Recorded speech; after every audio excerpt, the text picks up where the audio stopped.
dans ce nouveau numéro de Explique-moi l'économie. Aujourd'hui, nous allons parler du mercantilisme. Du milieu du XVIe jusqu'au milieu du XVIIIe siècle, domine le courant mercantiliste. Nous avions vu dans le numéro précédent comment petit à petit l'économie devenait autonome par rapport à la morale et à la politique. Eh bien, avec le mercantilisme, les activités économiques n'ont plus une finalité morale ou religieuse, mais visent la richesse nationale. En revanche, l'économie est encore associée avec le politique. Les principaux représentants sont Jean Bodin, Antoine de Montchrétien et William Petit.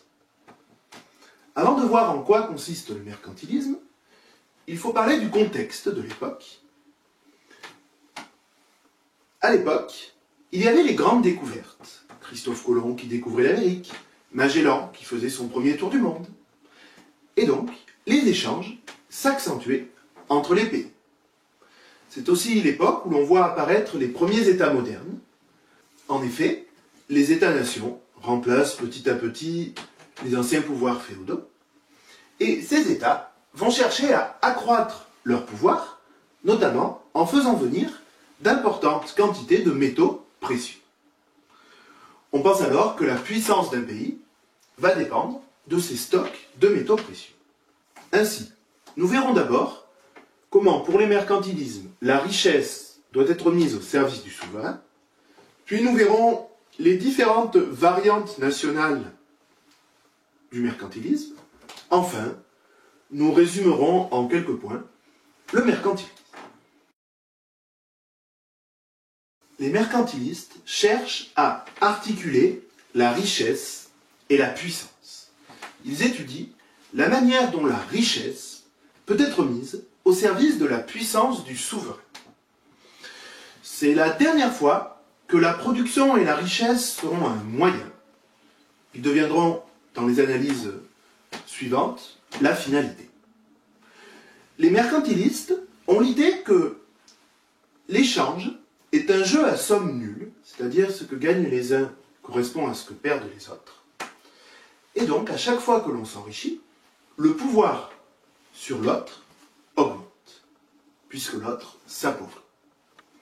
Ainsi, pour qu'un pays connaisse richesse et puissance, il y a 3 facteurs de croissance. D'abord, il faut être abondant en hommes, puisque cela permet beaucoup de main-d'œuvre pour pouvoir produire en grande quantité. Ensuite, il faut une abondance en métaux précieux, puisque les métaux précieux sont le signe de la puissance. Enfin, il faut une intervention de l'État, notamment dans le commerce extérieur, puisque l'État doit stimuler l'activité économique et l'emploi. Il doit aider et protéger les entreprises, notamment par des subventions, par des droits de douane, et être centralisé pour pouvoir imposer sa politique et contrôler les échanges commerciaux.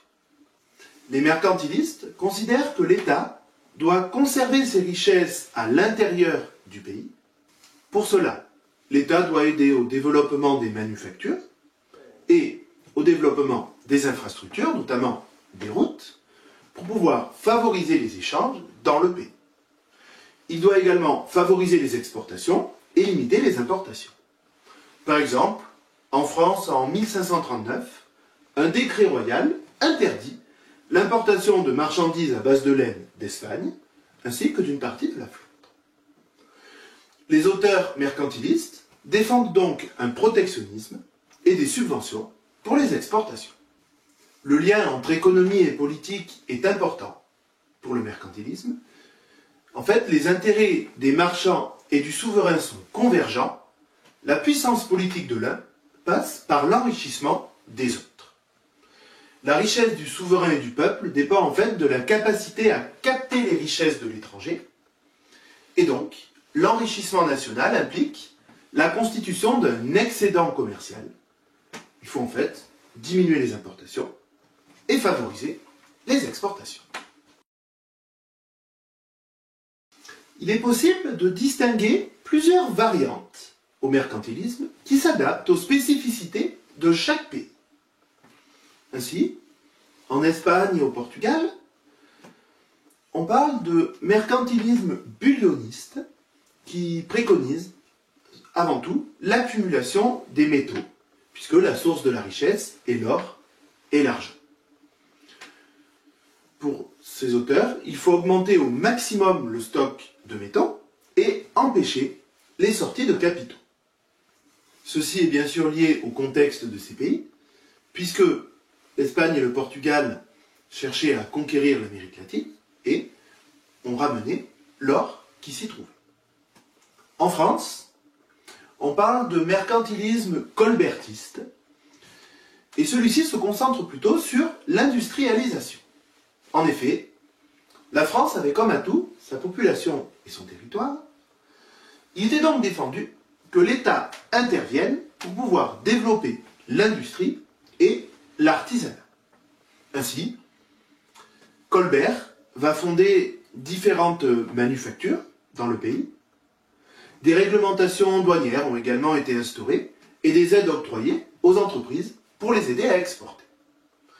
Pour faciliter les échanges intérieurs dans le pays, les droits de douane intérieurs ont été supprimés et un réseau de routes et de canaux a été construit.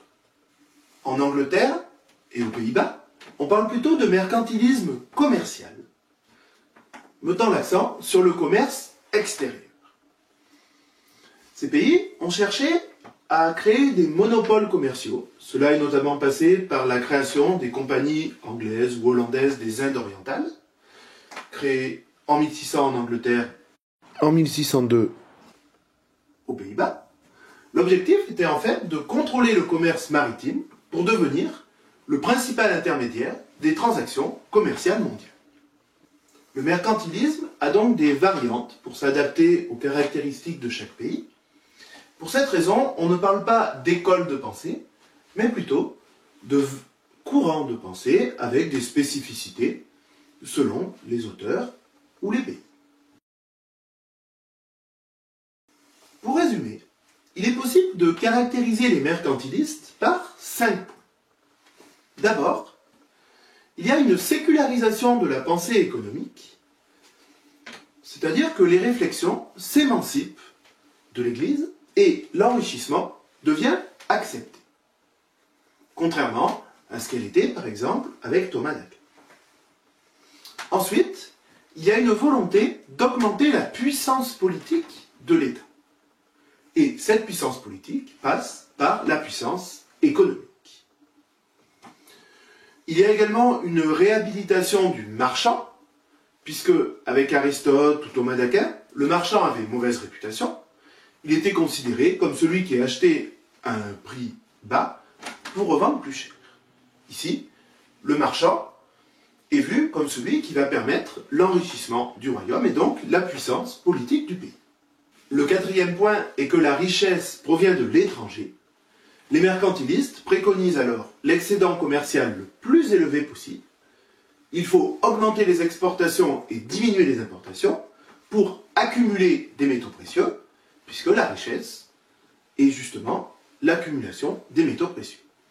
Enfin, nous n'avons pas parlé de ce point, mais on trouve chez les mercantilistes également l'émergence de la théorie quantitative de la monnaie.